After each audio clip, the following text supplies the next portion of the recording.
Elagabalus atau Heliogabalus, lahir dengan nama Varius Avitus Bassianus pada tahun 204 Masehi di Emesa, Suriah.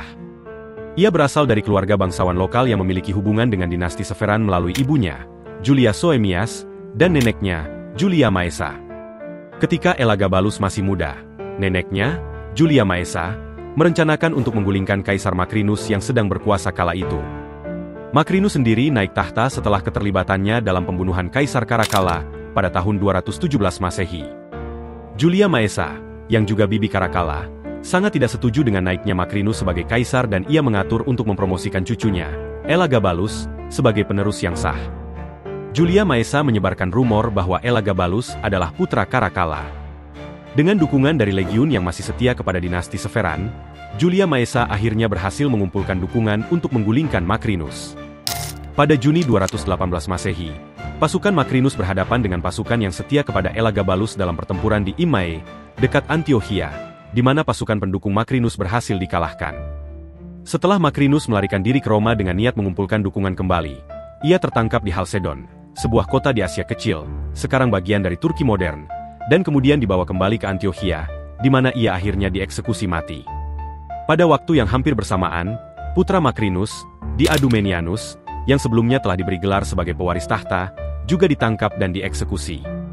Dengan demikian, pemberontakan yang dipimpin oleh Julia Maesa serta dukungan militer berhasil mengakhiri pemerintahan singkat Macrinus, yang hanya berlangsung selama 14 bulan.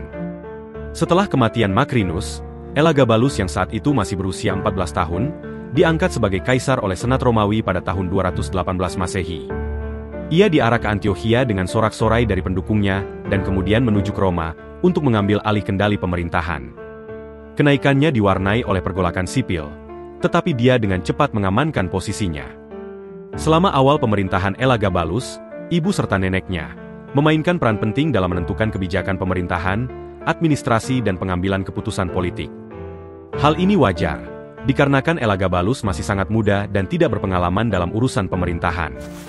Elagabalus sebagian besar dikenal dari catatan Cassius Dio, seorang sejarawan Romawi yang hidup pada masa pemerintahannya.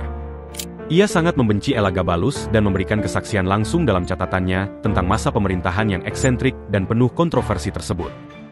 Meskipun demikian, keandalan catatan Cassius Dio dan sumber-sumber lainnya sering dipertanyakan oleh beberapa sejarawan. Namun, ini tidak mengubah persepsi sejarah yang sudah banyak dipercaya. Elagabalus dikenal karena perilakunya yang eksentrik dan tidak konvensional, terutama dalam hal keagamaan dan seksual. Banyak senator Romawi merasa bahwa Elagabalus merusak tradisi dan moralitas Romawi dengan membawa kultus dewa Elagabal ke Roma, dan memaksa para pejabat tinggi untuk berpartisipasi dalam upacara-upacara keagamaannya. Sebelum menjadi kaisar, Elagabalus adalah imam agung dari dewa Elagabal, juga dikenal sebagai Heliogabalus, dewa dari Suriah.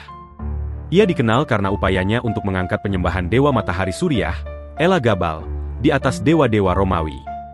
Dari Emesa, ia membawa batu hitam, simbol Elagabal, ke Roma, dan membangun sebuah kuil besar, Elagabalium, di Bukit Palatine.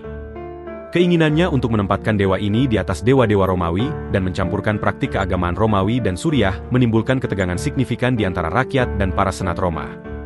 Elagabalus menyelenggarakan berbagai upacara dan festival besar untuk menghormati dewa Elagabal. Salah satu perayaan yang terkenal adalah perayaan tahunan Sol Invictus, di mana dia mengarak batu hitam suci Elagabal melalui jalan-jalan di Roma dengan pengiring yang mengenakan pakaian mewah dan membawa dupa serta persembahan. Sementara ia sendiri akan berjalan mundur di depan kereta yang membawa batu suci tersebut sebagai tanda penghormatan. Ia juga mengadakan pernikahan suci antara dewa Elagabal dan dewi-dewi Romawi, termasuk Vesta dan Urania. Upacara ini dimaksudkan untuk menyatukan dewa-dewa Suriah dan Romawi, yang menciptakan sinkretisme agama. Dia bahkan mengklaim bahwa dewa Elagabal telah menikahi patung Dewi Pallas Athena dari kota Tralles. Dalam usahanya untuk mengangkat Elagabal sebagai dewa utama, Elagabalus sering merendahkan dewa-dewa Romawi. Dia memerintahkan agar patung-patung dewa Romawi dipindahkan ke kuil Elagabalium dan dianggap sebagai bagian dari pantheon baru yang dipimpin oleh Elagabal.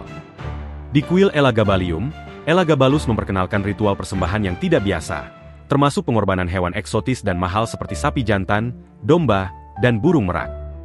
Ia juga suka mengadakan hiburan-hiburan yang kadang-kadang melibatkan perilaku yang sangat tidak senonoh, serta melakukan jamuan makan mewah yang berlebihan, dihadiri oleh para imam dan pejabat tinggi, di mana makanan dan minuman disajikan kepada dewa Elagabal terlebih dahulu sebelum dikonsumsi.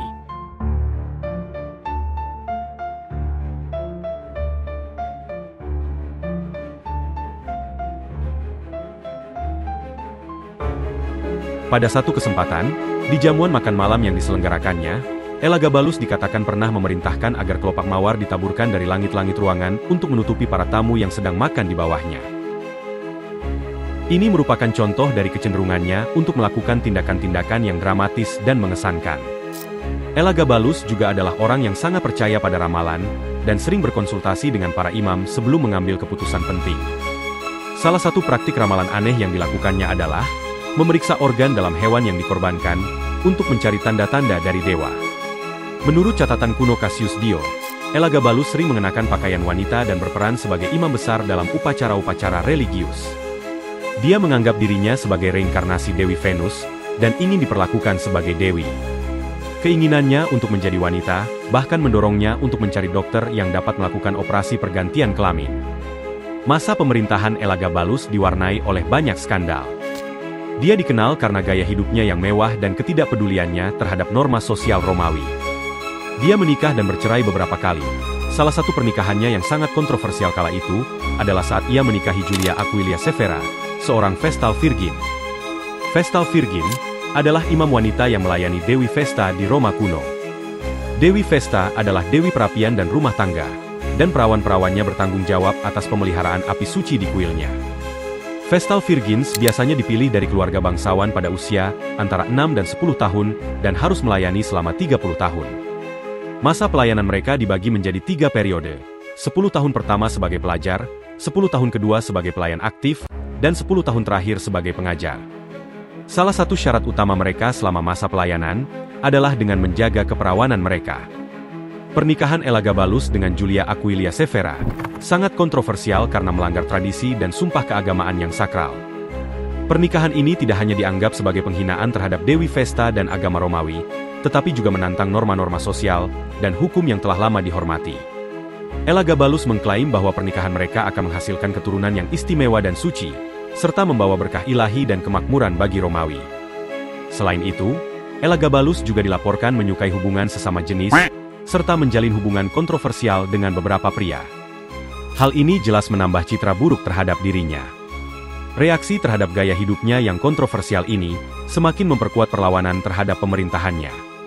Pada tahun 222 Masehi, keadaan semakin memburuk ketika Garda Praetorian, yang tidak puas dengan keputusan-keputusan kontroversial Elagabalus dan manipulasi yang dilakukan oleh ibunya, Julia Soemias, untuk mempertahankan kekuasaan, akhirnya mengorganisir kudeta. Mereka merasa tidak puas dengan perilaku Elagabalus yang dianggap tidak pantas untuk seorang kaisar, termasuk hubungan homoseksualnya dan pengaruh ibunya dalam urusan pemerintahan. Ketidakpuasan ini memicu konspirasi yang dipimpin oleh Julia Maesa, yang melibatkan Alexander Severus, yang masih sepupu jauh Elagabalus sebagai alternatif yang lebih dapat diterima di mata para elit politik dan militer. Dalam kudeta yang diorganisir oleh Julia Maesa dan dipimpin oleh Ganis, komandan pengawal Praetorian yang tidak puas, Elagabalus dan ibunya ditangkap di dalam istana. Mereka berdua kemudian dieksekusi secara brutal di dalam istana, dan jasad mereka dihinakan dan dibuang ke Sungai Tiber, menandai akhir dari pemerintahan kontroversial Elagabalus yang singkat. Setelah kematiannya, Alexander kemudian diangkat sebagai Kaisar Romawi. Julia Maesa, sebagai neneknya, memainkan peran penting dalam pengaturan politik dan keputusan pemerintahan awal Alexander. Kudeta ini menandai perubahan dinasti dalam Kekaisaran Romawi yang pada akhirnya membawa stabilitas yang relatif selama masa pemerintahannya. Kepemimpinan Elagabalus yang sangat kontroversial melebihi batas-batas yang wajar, tercermin dalam sebuah kutipan biografi para kaisar Romawi, menggambarkan betapa buruknya masa pemerintahan Elagabalus dalam sejarah Romawi.